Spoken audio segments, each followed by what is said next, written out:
This is the part of the show where we look at one of our students' businesses and we analyze what they're doing well and how they could make more money. Today's submission is from Andy Smetana. He owns a brand called Taste Drink Go. You're gonna see the confusion look on my face, and I'll explain why in a second.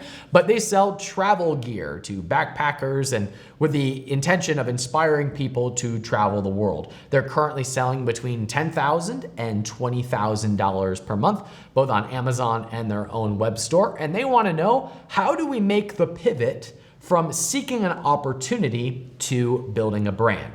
Now, first, let's address the confusion that is on my face, because Andy, I'm a little bit confused as to what the name of your business means in the context of inspiring people to travel. So I would recommend that you be very obvious about that in your branding and in your marketing message, because even as an entrepreneur, I'm looking at this going, I don't really get the brand right off the bat. So that pivot from you're just putting products out there to having a brand, I bet that somewhere in there you had a drink product that you're now trying to pivot into a travel company, and the name of it didn't quite go through with it.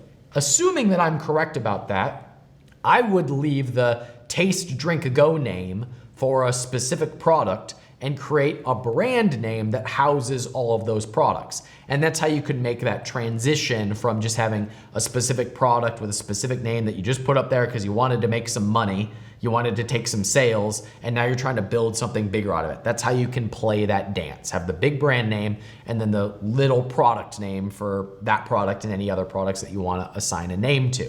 Now, how are we going to grow this business? You specifically, I think, are sitting an opportunity that not a lot of people have access to. And that is that there are all of these different travel blogs, travel podcasts with individuals who have huge audiences, but they have no idea how to monetize that audience. The travel niche specifically is kind of notorious for having big followings that don't make any money. So you have really cool, cheap traffic that is passionate and loves to get behind brands, but they don't have a lot of things that are catered directly to them. You are. So you're in a really sweet niche because you've got people who will want to buy into what it is that you're selling, but the traffic is really cheap to get in front of them. There are podcasts with huge followings that do interviews. Go on there and promote your products. You'll need some sort of an info hook. Like, what's the reason somebody is putting a travel entrepreneur onto their podcast? You need to be able to address that question.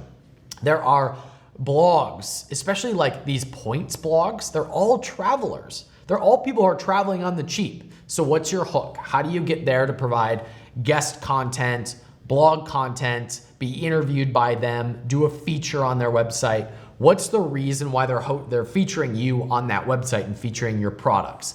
There are YouTube channels all about this. And if you don't want to do the interviews yourself, you can just advertise to those specific audiences. There are Facebook groups, there are YouTube channels that will all serve as great foundations of your marketing, foundations of the paid traffic that you will advertise to, and you'll put your marketing message right in front of them to be able to build that audience and sell your products to them. So my recommendation is for you to keep selling these products, do the traditional Amazon stuff that most people associate my strategies with, but at the same time, go out to where all these audiences are because it's really cheap traffic, especially in your niche. And if you do that 1-2 punch of leveraging Amazon as a channel while also going out and getting all of this cheap traffic, I think you'll have no problem turning this from a one-trick pony into a big brand.